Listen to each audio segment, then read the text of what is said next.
ये दो मुंहा तलवार है दोस्तों, फायदे भी उतने हैं, नुकसान भी बड़ा खतरनाक है। ये हर जगह होता है। अमेरिका में जो चीजें बनती हैं वो प्योरली अमेरिका में नहीं बनती। ये रशिया कहता है कि हम यूक्रेन को उड़ा देंगे। पहले आप कहते हैं यार एआई से इसलिए डरते हैं क्योंकि लोगों की नौकरियां चाहिए। इट्स नॉट अबाउट लोगों की नौकरियां, वो तो इंसान था जिसने बुद्धि और विवेक का इस्तेमाल करा।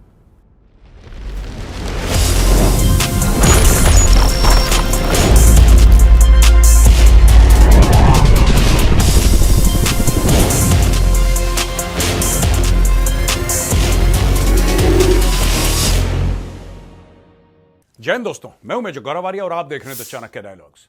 इस वीडियो को लाइक करिए, हमारे चैनल को सब्सक्राइब करिए, बेल आइकन दबाना बिल्कुल भी मत भूलिएगा। दोस्तों, सबसे बड़ी जो खबर अभी चल रही है, ट्रेंडिंग न्यूज चल रही है, वो चल रही है G7। मोदी जी पहुंच गए हैं इटली। अब हम आपको कुछ डिटेल्स देंगे इस इवेंट के बारे में कि क्या क्या हुआ है, लेटेस्ट क्या क्या चल रहा है और मोदी जी का क्या मतलब है जाने का वहां पे।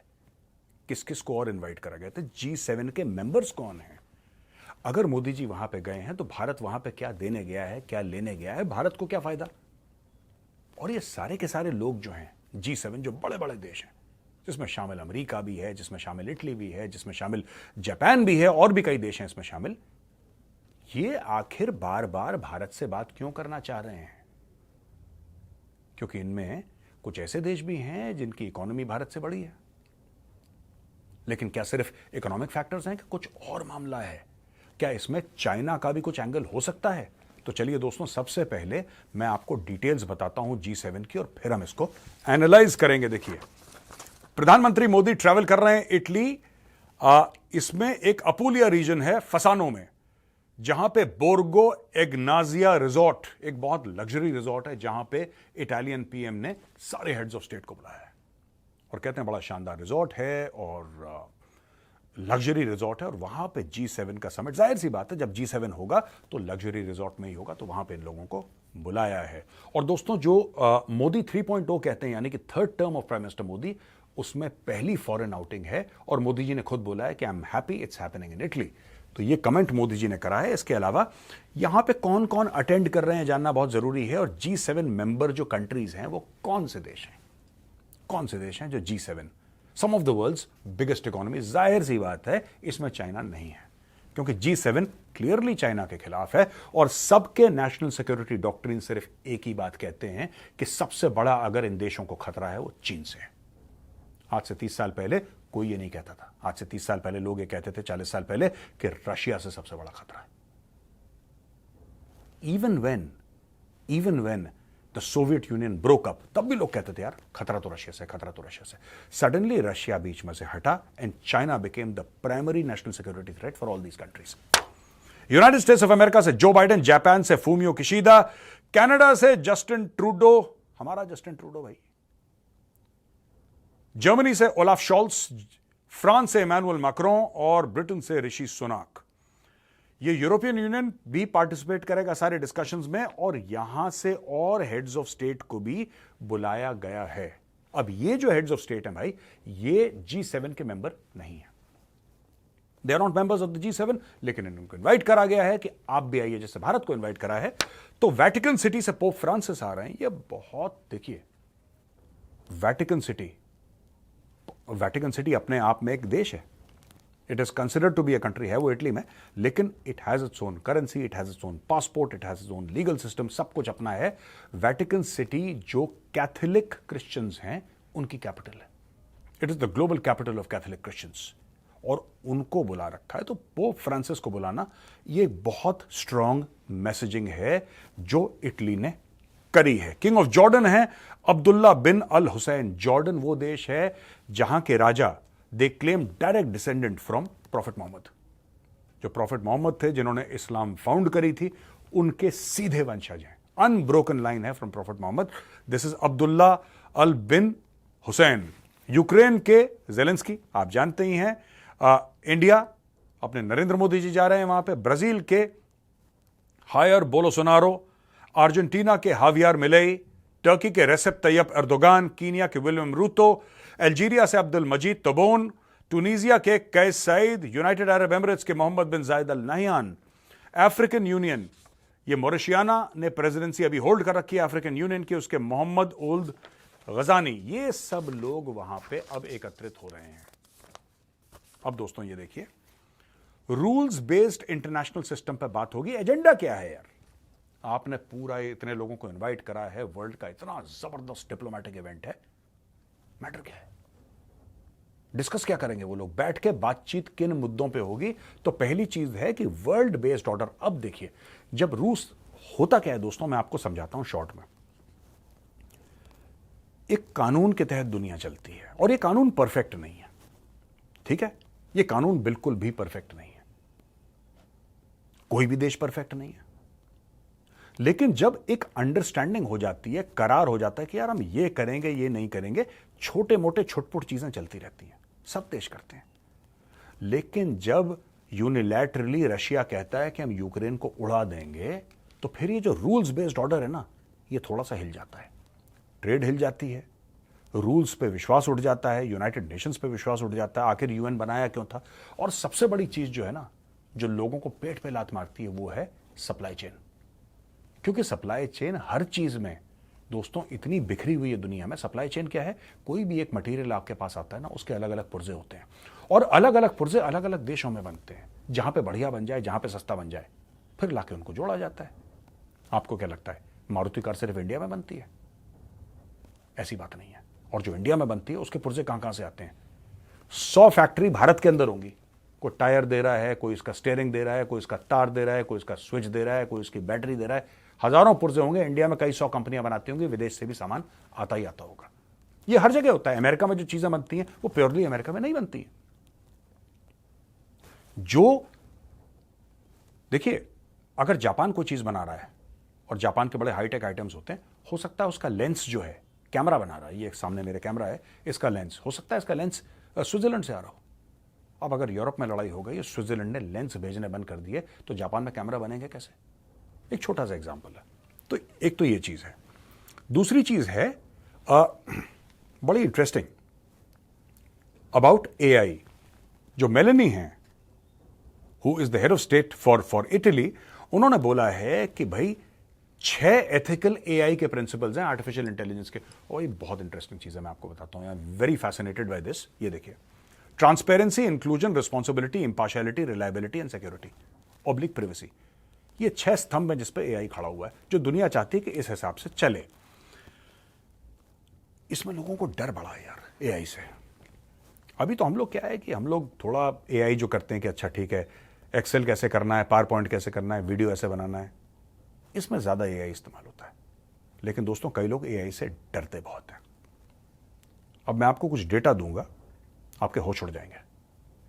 पहले आप कहते हैं यार एआई से इसलिए डरते हैं क्योंकि लोगों की नौकरियां। इट्स नॉट अबाउट लोगों की नौकरियां।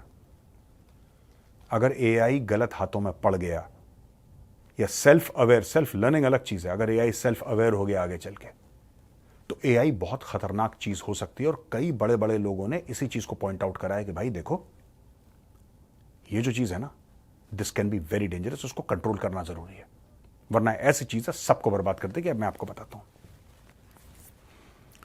चैट जीपीटी का जो आईक्यू माना जाता है, चैट जीपीटी बहुत लोग इस्तेमाल करते हैं, आप लोग भी इस्तेमाल करते होंगे। चैट जीपीटी का जो आईक्यू माना जाता है वो है 155, 155। अभी 4th आइटरेशन चल रहा है, 4th वर्जन चल रहा है चैट जीपीटी का। एल्बर्ट आइंस्टाइन, कौन नहीं जानता एल्बर्ट आइंस्टाइन को, उनकी आईक्यू कहा जाता है कि थी 160। लेकिन जो चैट जीपीटी 5 है, जो अगला आइटरेशन आने वाला है चैट जीपीटी का, उसकी आईक्यू बताते हैं 1550, 1550। Can you imagine? Can you imagine a platform that is 10 to 12 times more intelligent in terms of IQ than Albert Einstein? Just imagine. ये सोच सकेगा, ये डिसीजन ले सकेगा, और ये चैट जीपीटी का ये आ जाएगा, जो फिफ्थ इसका इटरेशन है, ये आ जाएगा। अब मैं कुछ नाम बताता हूं लोगों के जिनको माना जाता था कि ये दे आर जीनियसेस ना, ये जीनियस हैं और ये दुनिया के बड़े बड़े लोग हैं।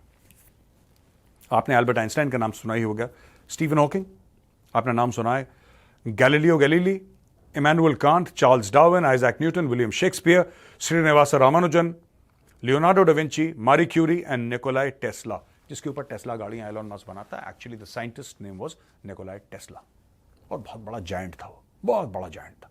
तो दोस्तों सोचिए आप, चैट जीपीटी ये कह रहे हैं कि चैट जीपीटी का जो 5 वर्जन है, 5th वर्जन है, उसकी आईक्यू होगी 1550। इसलिए लोग डर रहे हैं, क्योंकि आप आर्टिफिशियल इंटेलिजेंस गाड़ियों में डालेंगे,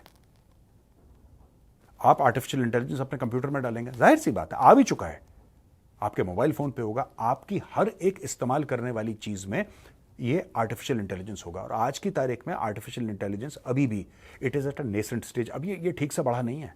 चैट जीपीटी इतना एडवांस नहीं हुआ है दोस्तों, तब उसकी जो आईक्यू है that is 155, just 5 points below Albert Einstein. और मैं फिर आपको डेटा बताता हूं कि chat GPT 5's IQ will be 1550। कैसे संभालोगे आप? तो ये बहुत बड़ा दुनिया के लिए चिंता का विषय है जो G7 में डिस्कस होगा। ये कह रहे हैं कि एआई को अगर ठीक तरीके से इस्तेमाल करा जाए तो 13 ट्रिलियन ये 2030 तक additional economic output of 13 trillion, 13 खरब डॉलर का एडिशनल ओवर एंड अबव। और कह रहे हैं कि ग्लोबल जीडीपी को इंक्रीज करेगा एनुअली बाय 1.2%। तो यार लालच भी है और खतरा भी है। ये दो मुंहा तलवार है दोस्तों, फायदे भी उतने हैं, नुकसान भी बड़ा खतरनाक है। जस्ट इमेजिन, इसकी इतनी आईक्यू हो गई या इसकी इतनी कैपेबिलिटी हो गई और हवाई जहाज उड़ रहा है ऊपर। हवाई जहाज उड़ते उड़ते साहब आपने 300 पैसेंजर बैठे हैं, 350, 400, 500 पैसेंजर्स, बड़ा एयरलाइनर जा रहा है जंबो, उसके अंदर बैठे हैं 300-500 लोग, and suddenly AI somehow decides that it is a threat. मैं एक आपको वियर्ड सिनेरियो बता रहा हूं, एआई ये डिसाइड कर लेता कि यार ये जो चीज है ना थ्रेट है, this must be taken down. AI talks to an air defence system, it talks to an air defense system, it talks and it gives command to the air defense system to take it down। अब आप बोलेंगे साहब ऐसा तो नहीं हो सकता, ऐसा हो चुका है पहले, जब एआई नहीं था तब भी हो चुका है। एक बार एक रशियन था ऑफिसर जो कि ड्यूटी पे था, उसके रेडार के, और मैं बात कर रहा हूं 30-40 साल पहले की, उसके रेडार में यह आ गया कि अमेरिका ने कई दर्जनों मिसाइल रशिया की ओर भेज दी हैं। उसको यह पता लगा कि अमेरिका ने अटैक कर दिया, न्यूक्लियर अटैक हमारे ऊपर, पर उसने बोला कि नहीं ये गलत होगा। अगर वो अपने बॉसेस को बोल देता कि अमेरिका ने मिसाइल भेज दी हैं और मुझे रडार में ये दिख रहा है, राइट, तो रशिया भी रिस्पॉन्ड करता, यूएसएसआर रिस्पॉन्ड करता और दोनों देश पूरी तरीके से तबाह हो जाते। रियल लाइफ में ऐसा हुआ है दोस्तों, रियल लाइफ में। पर ये इंसान इतना अकलमंद था, इमोशनल बंदा था, उसने बोला नहीं यार कुछ ग्लिच होगा। फिर उसने चेक करा, पता लगा कि एक बहुत सस्ता सा छोटा सा एक इलेक्ट्रॉनिक पार्ट उसमें मेल फंक्शन था। वो तो इंसान था जिसने बुद्धि और विवेक का इस्तेमाल करा। लेकिन अगर वहां पे एआई होता, एआई सिर्फ मैथमेटिकल सिनेरियो देखता है ना, it will look at a mathematical scenario, do I read missiles incoming, बोला yes you read counter measures, खेल खत्म। इसलिए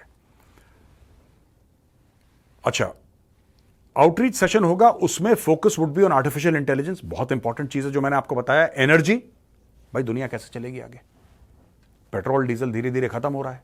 इसलिए तो जो क्राउन प्रिंस है मोहम्मद बिन सलमान सऊदी अरेबिया का, वो कह रहा है पोस्ट ऑयल की बात कर रहा है, वो is talking about post oil. एक दिन तेल खत्म हो जाएगा तब क्या करोगे? ये जितनी भी रियासतें हैं जिनके पास बहुत तेल है, दुनिया भर का तेल है, ये दुनिया भर का इट्स अ नेचुरल रिसोर्स। आप जितना जमीन से निकालोगे वो बन नहीं रहा ना, नया वाला, नया तो तेल बन नहीं रहा है, वो तो जितना है वो है, आप निकालते रहोगे, एक दिन खत्म हो जाएगा वो। और जिस दिन खत्म हो जाएगा तब क्या करोगे? तो ये जो मोहम्मद बिन सलमान है, he is preparing Saudi Arabia आज से 20-25 साल बाद, जब तेल नहीं रहेगा तब क्या करोगे, उस दिन तब क्या करोगे वाले सिनेरियो के लिए आज तैयारी चल रही है। तो जब ये बात करते हैं एनर्जी की, तो ये लोग बात करेंगे ऑल्टरनेट एनर्जी की। हम सोलर का क्या कर सकते हैं, हम विंड का क्या कर सकते हैं, हम न्यूक्लियर एनर्जी का क्या कर सकते हैं, हम और 10 जगह से सोर्सेज से एनर्जी कैसे निकाल सकते हैं। बिकॉज विदाउट एनर्जी भैया, ना ये लाइट्स हैं जो बगल में वो चलेंगे, ना ये एसी चलेगा पीछे, ना ये कैमरा चलेगा, कुछ नहीं चलेगा, ना हम घर से आ जा सकेंगे, सब कुछ ठप। इसलिए एनर्जी इज रिक्वायर्ड। और इन्होंने फिर बात करनी है अफ्रीका की और मेडिटेरेनियन की, और bring greater synergy between the outcomes of G20 summit, जो इंडिया की प्रेसिडेंसी में हुआ था, उसके ऊपर भी डिस्कशन होगा। अब आज की तारीख में अफ्रीका को बुलाया है G7 में। क्यों बुलाया है? अफ्रीकन यूनियन को आज के पहले तो नहीं बुलाया था, ये बुलाया भी था तो आपने 1-2 देशों को बुलाया, एज अफ्रीकन यूनियन आपने बुलाया। क्यों? क्योंकि इंडिया ने G20 में ये एक्चुअली स्टैंड लेके कहानी खत्म कर दी थी कि अफ्रीका को करो, परमानेंट मेंबर बनाओ। Then once it becomes a permanent member of G20, it becomes difficult for G7 to ignore. फिर आप इग्नोर नहीं कर सकते भाई, फिर उसमें अलग मैटर हो जाएगा। तो आप इग्नोर नहीं करते, आप कहते हो ठीक है इनको बुलाओ, राइट। और इन्होंने ये बताया है कि G20 nations represent 85% of the global economic output, 75% of global exports and 80% of the world's population. इसीलिए G7 G20 को इग्नोर नहीं कर सकता, और इसीलिए अफ्रीकन यूनियन को कोई इग्नोर नहीं कर सकता, क्योंकि ये आंकड़े मोदी जी के पास भी हैं। और उन्होंने बोला कि नहीं, इनको लेकर आओ बीच में, इनको लेकर आए बीच में। बोला ग्लोबल साउथ कैसे तरक्की करेगा, ग्लोबल साउथ में तो गरीब देश हैं, ये तरक्की कैसे करेंगे? तरक्की वैसे करेंगे when you plug them into the global economic main stream. आप इनको प्लग इन करो, इनकी अपने आप तरक्की हो जाएगी। वो प्लग इन कर दिया G20 में। अब G7 पे आगे बैठ गए वो, इवन एज अ गेस्ट वो आके बैठ गए। अब देखिएगा अफ्रीका तरक्की करेगा, समय लगेगा 10-20 साल, लेकिन रास्ता पकड़ लिया अफ्रीका ने। ये बहुत बड़ी बात है दोस्तों। अच्छा, अब चाइना फैक्टर जो मैं बात आपसे डिस्कस कर रहा था कि एडिशनल इंडस्ट्रियल कैपेसिटी जो चाइना की है, इसके बारे में डिस्कशन होगा, और चाइना का सपोर्ट फॉर रशिया, इसके ऊपर डिस्कशन होगा। और China is not supplying weapons to Russia, but the ability to produce those weapons and the technology available to do it is in fact helping Russia. ये जो Biden ने बोला था, right. और रशियन बिजनेसेस हैं, ये छोटे चाइनीज बैंक्स में शिफ्ट होना शुरू हो चुके हैं। ये भी G7 में बैठ के डिस्कशन होना है कि बहुत से चल क्या रहा है यार। अब जो अमेरिकन हैं उनको डर लगता है यार कि बड़े बड़े चाइनीज बैंक्स को हम सैंक्शन कैसे करते हैं। How the hell can we sanction big Chinese banks? मैंने बोला ना, ग्लोबल सप्लाई चेन्स, सबके इंटरेस्ट जुड़े हुए हैं। आप ऐसा तो नहीं करते ना कि मतलब कि you don't cut off your nose to spite your face. और ये वेस्ट की कमजोरी है, मैं बार बार कहता हूं। आप ही ने चाइना को चाइना बनाया है, आप ही ने चाइना को ऐसा भस्मासुर राक्षस बना दिया जो आज आपके पीछे भागता है वो हाथ लेके कि इसके सर पे हाथ रखूं और उसको भस्म कर दूं। और पूरा वेस्ट चिंतित है। और मैं आपको बता रहा हूं दोस्तों, एनर्जी तो सब ठीक है, इसके बारे में डिस्कशन होगा, लेकिन सबसे ज्यादा फिक्र इनको क्या लग रही है? ये फिक्र नहीं लग रही इनको कि रूस ने यूक्रेन पे अटैक कर दिया, इनको ये फिक्र लग रही है कि चाइना और रशिया पास आ गए हैं। और भाई किसकी वजह से पास आए हैं? किसकी वजह से पास आए हैं? वेस्ट की गलती है, वेस्ट की गलती है। आपको डिप्लोमेटिक प्रेशर डालना चाहिए था, आपको बातचीत करनी थी रशिया और यूक्रेन को बैठा के। आपने अभी भी ये लोग क्या कह रहे हैं पता है आपको? रशिया के फ्रोजन फंड्स हैं, करीब $50 अरब के फंड्स हैं, उसको हम लेवरेज मान के या उसको हम मॉर्गेज मान के, मैं एक हल्की जबान में बात कर देता हूं, नॉर्मल जबान में, कि उसको मॉर्गेज मान के, उसको सिक्योरिटी मान के हम लोन दे देते हैं यूक्रेन को, काहे के लिए? लड़ने को। ये हाल है। फिर आप कहते हैं पीस नहीं हो रहा, पीस नहीं हो रहा। You are funding the war यार। मैं ये नहीं कह रहा कि पुतिन की गलती नहीं है, पुतिन की गलती है। It was wrong of Russia to invade Ukraine, but that is done. Don't talk about it. Bring peace. How will you bring peace if you are funding the war यार? आपको क्या लगता है $50 अरब आप फंड करो, फिर आप कहते हो देखो आपने क्या है, आपने रशिया को आइसोलेट कर दिया। रशिया जाके चीन की गोद में बैठ गया। अब चीन की गोद में बैठ गया, अभी अपना बिजनेस छोटे मोटे चाइनीज बैंक्स को दे रहे हैं। रशिया उनको तेल दे रहा है, वो उनको जरूरत के सामान, आपको जरूरत ही नहीं है रशिया को। रशिया के पास इतने मिनरल रिसोर्सेज हैं, इतने ऑयल है, रशिया 10-15 साल आपके बिना टिका सकता है। वो टिका सकता है अपने आप को 10-15 साल, और फिर क्या करोगे? तो दोस्तों ये मैंने बोला कि G7 में जो हो रहा है उसके ऊपर थोड़ा सा आपको बताऊं कि क्या है। भारत गया है ना, एंड में करूंगा इसी बात से कि भारत क्यों गया, भारत का क्या लेना देना है। G20 के बाद दुनिया को एक बार पता लग गया कि ग्लोबल स्टेज पे एक नया डिप्लोमेटिक प्लेयर आया तगड़ा, एंड दैट इज इंडिया। ये G20 के बाद ये वाजे हो गया सबको। अब सब लोग इंडिया को सिर्फ इसके लिए नहीं कि इंडिया के पास पैसा है। अब जैसे इंडियंस जाते हैं ना, मोदी जी जाएंगे तो यूएस से ड्रोन भी उठा लेंगे, एक कहीं कुछ जाएंगे, कहीं से इतने अरब की डील, कहीं से जाएंगे इतने अरब की डील, फ्रांस से ये फलाना। तो एक तो लोग अपना भारत को माल बेचना चाहते हैं, दूसरी चीज है कि India is seen as the bulwark against China in the Indo Pacific. ये जो पूरा इंडो पैसिफिक का गेम चल रहा है ना, कौन है देश जो चाइना की खिड़कियां खड़का सकता है और खड़का रहा है? वो इंडिया है। तो जब लड़ाई होगी दोस्तों, तो आपको क्या लगता है पैसिफिक ओशन में होगी? नहीं, वो इंडो पैसिफिक में होने वाली है। वो सारा खेल इंडो पैसिफिक में होने वाला है भाई। वो सारा खेल इंडियन ओशन का है, और यहां पे चाइना के अलावा जो बड़ा खिलाड़ी है वो इंडिया है। अगर चाइना मूव करता है अगेंस्ट ताइवान, तो भारत का क्या रुख होगा? एक चिंता का विषय है लोगों के लिए कि इंडिया क्या करेगा। अगर चाइना अटैक करता है लेट्स से फिलीपींस के ऊपर, और फिलीपींस के ऊपर वो हल्के धक्के मुक्के डालता रहता है, अगर चाइना मूव करता है जापान के ऊपर, जापान की एयर स्पेस वायलेट करता रहता है, उसकी जो मैरिटाइम इंटेग्रिटी है उसको वायलेट करता रहता है, फिर क्या होगा? ऑस्ट्रेलिया को धमकी देता रहता है, फिर क्या होगा? और ये सब क्वाड के मेंबर्स हैं by the way, Japan and Australia, जो मैं आपको बात बता रहा हूं, not Philippines but Japan and Australia are members of the Quad. फिर क्या होगा यार? Where will India stand? ये दुनिया के लिए बहुत बड़ा चिंतन का विषय है और लोग इसके ऊपर डिस्कशन कर रहे हैं। इसीलिए देव, और उनको पता है कि भारत में आज की तारीख में there is a strong leader who will take a decision. ऐसा नहीं कि हम चलो ठीक है अभी फाइल चली है सोच के बताइए। You have a very strong leader in India, you have Narendra Modi in India who will take a decision, who will take a call. Decision मिल जाएगा आपको फट से।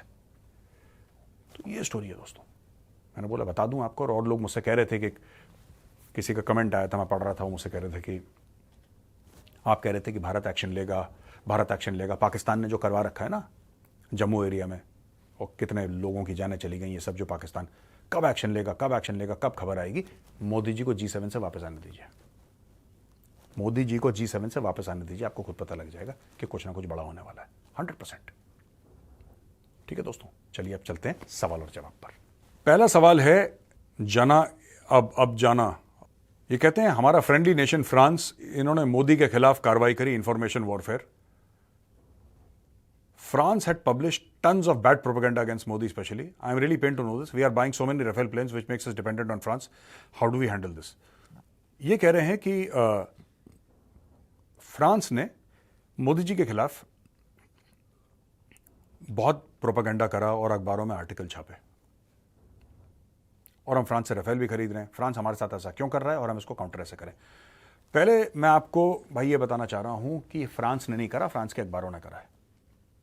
और फ्रांस के अखबारों पे कोई कंट्रोल नहीं है।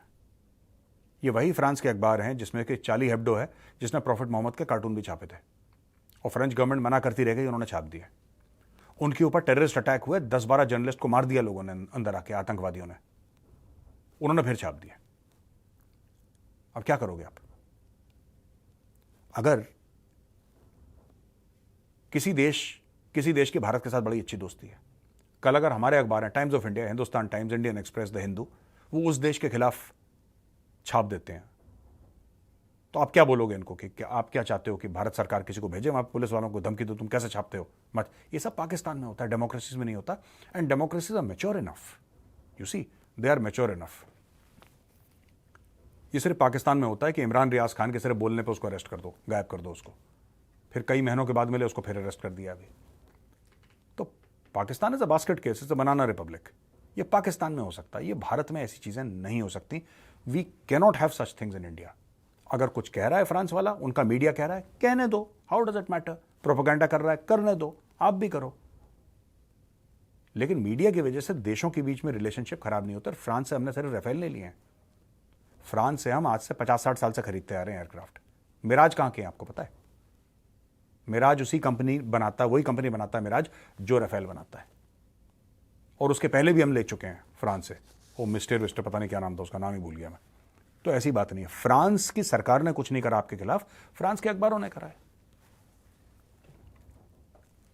सुजल शो, मेरा सवाल है कि पाकिस्तानी क्रिकेटर हसन अली ने कंडेम करा है टेररिस्ट अटैक रियासी जम्मू में, और also posted an story on Instagram in support of people killed in the attack. आपको क्या लगता है? आपको लगता है कि Hasan Ali is really expressing condolences, और it is a pretence of India melts a little and keeps light on Pakistan? I want to know your stand. नहीं, मुझे नहीं लगता कि देखिए, हसन अली एक इंडिविजुअल है और उन्होंने जो पोस्ट करा है उसके लिए हम वी आर थैंकफुल, हम शुक्रिया अदा करते हैं। लेकिन हर चीज में हमें कीड़े नहीं ढूंढने चाहिए कि क्या हसन अली की वजह से उसने इसलिए लिख दिया कि पाकिस्तान के ऊपर हल्का। ही डज नॉट रिप्रेजेंट हुकूमत पाकिस्तान। हसन अली जो है, क्या वो पाकिस्तान की हुकूमत को, पाकिस्तान की रियासत को रिप्रेजेंट करता? नहीं, वो क्रिकेटर है, उसने अपनी पर्सनल कैपेसिटी पे लिख दिया, दैट्स ऑल। हमें इसमें ज्यादा कुछ रीड नहीं करने की जरूरत है। रो नोआ, sir, if we attack LOC और Pakistan military, then China will support Pakistan और give them any military support, और is it possible China will try to extend this territory by taking advantage? Pakistan को हमने दौड़ा के मारा है कई बार। देखिए, चाइना, आप समझ लीजिए, ये यारी दोस्ती कि जैसे फॉरेन रिलेशंस को, मैं कई बार बोलता भी हूँ, लोग हंसते हैं इस पर, फॉरेन अफेयर्स और लव अफेयर में फ़र्क होता है। आप लोग फॉरेन अफेयर को लव अफेयर से कंफ्यूज कर देते हैं कि पाकिस्तान को करेंगे तो चाइना गुस्सा हो जाएगा, फिर चाइना बीच में आ जाएगा और चाइना हम पे हमला कर देगा। ऐसा कुछ भी नहीं है। जब पाकिस्तान को मार पड़ी 1965 में, चाइना आया? नहीं आया। जब पाकिस्तान को मार पड़ी 1971 में, तब चाइना आया? जब पाकिस्तानी 93,000 लोगों ने अपनी पतलून ढाका में उतारी थी, तब चाइना आया? बिल्कुल नहीं आया। जब पाकिस्तान को 1999 कारगिल में घसीटा गया, क्या चाइना बीच में आया? बिल्कुल नहीं आया। जब 26/11 हुआ और सब टेरर अटैक्स हुए और पाकिस्तान को घेरा गया, तब चाइना बीच में आया? नहीं आया। जब पाकिस्तान को 4 बार FATF में डाला गया और एक टेररिस्ट नेशन बोला गया, जब चाइना बीच में आया? नहीं। चाइना इन सब चक्करों में नहीं पड़ता, यारी दोस्ती के। चाइना पाकिस्तान की मदद कभी नहीं करता। वो पाकिस्तान धीरे धीरे खरीद रहा है अपने बेनिफिट के लिए। तो आई डोंट थिंक पाकिस्तान में कोई इतना ओवर्ट, जब तक कि CPEC को दिक्कत ना हो, मुझे नहीं लगता कि चाइना के लिए पाकिस्तान कोई फैक्टर है। नोबडी लाइक्स द पाकिस्तानीज यार, इवन द चाइनीज। ये बड़े बड़के मारते हैं ये हमारे टीवी चैनल में आके कि चाइना हमारा दोस्त है। कुछ नहीं यार, मैंने कल भी बोला था अर्नब के शो में, मैंने कल भी यही पाकिस्तानियों को समझाने, वो लेडी थी पाकिस्तानी, चाइना हमारा दोस्त है, चाइना हमारा दोस्त है, बेस्ट फ्रेंड्स हैं हम लोग। तो मैंने यही समझाने की कोशिश करी कि मैडम ऐसा है कि अगर मालिक जो है नौकर को पैसा दे दे या आका अपने गुलाम को पैसा दे दे, तो गुलाम ये गलतफहमी ना समझे कि दोनों रिश्तेदार हैं। तो ये देखिए, एक तो होता है कि आप होटल में गए और होटल में वेटर ने आपको खाना खिलाया, आपने पैसे दिए, वो एक प्रोफेशनल रिलेशनशिप है। उसने आपको एक सर्विस दी, आपने उसको पैसे दिए, वो इज्जत की बात है। लेकिन जो पाकिस्तान और चीन के बीच में, उसमें कौन सी इज्जत है? पाकिस्तान क्या दे रहा है? पाकिस्तान कोई बंदे और मरवा रहा है उनके, 15 उनके इंजीनियर भड़का दिए उसने over a period of time. वो पाकिस्तानियों ने ही मारे। अब वो कह सकता है इसकी साजिश है, उसकी साजिश है, हिंदुओं की साजिश है, यहूदियों की साजिश, that nonsense Pakistan can say, but China is not buying it definitely, world is not buying it, even China is not buying it, इसलिए चाइना इन्वेस्ट नहीं कर रहा। तो ऐसी बात नहीं है कि चाइना दोस्त है, ये सब पाकिस्तानी प्रोपेगेंडा है। पाकिस्तान को कोई पाकिस्तान से प्यार नहीं करता, पाकिस्तानी खुद पाकिस्तान से प्यार नहीं करते। That is what I want to assure you of. तो दोस्तों, कैसा लगा आज का वीडियो? थोड़ा सा लंबा हो गया in the sense of explaining, but मुझे लगा कि मोदी जी गए हैं G7 के लिए, तो हमें ये सब बताना चाहिए। वीडियो पसंद आया तो इस वीडियो को लाइक करिए, हमारे चैनल को सब्सक्राइब करिए, बेल आइकन दबाना बिल्कुल मत भूलिएगा। तो दोस्तों, आपसे गुड बाय कहने से पहले मैं ये कहना चाहता हूं कि कल सैटरडे है, कल शाम को 6 बजे मैं लाइव आऊंगा। मैं कॉफ़ी पीऊंगा, आप चाय और कॉफ़ी पी लीजिएगा या फिर कुछ और, आपकी मर्जी, आज़ाद देश है। हम बात करेंगे, आपके सवाल होंगे, हमारे जवाब होंगे। तो मिलते हैं दोस्तों कल शाम 6 बजे। जय हिंद, वंदे मातरम, भारत माता की जय।